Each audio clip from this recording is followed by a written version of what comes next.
ये शो थोड़ा अलग है, स्टैंड अप शो से थोड़ा अलग है। जो भी सही जवाब देगा उसको टिकट के पैसे मैं वापस दे दूंगा। कैश मैं लेके आया हूँ, ठीक है, तो पैसे हैं मेरे पास।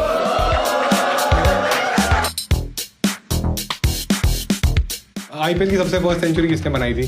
भाई बोल तो रहा है ब्रेंडम। भाई बोल रहे ब्रांडी चाहिए मुझे। तुम्हें क्या लगता है सबसे घटिया फील्डर कौन है? एक दोस्त है हमारा। अरे ये जो टी शर्ट से ऊपर का जो भी पार्ट है मार दे। Good try, good try, good try. IPL का फुल फॉर्म बता। इंडियन बराबर सही। प्लेटफॉर्म। प्लेटफॉर्म सही है, सही है, सही है, सही है।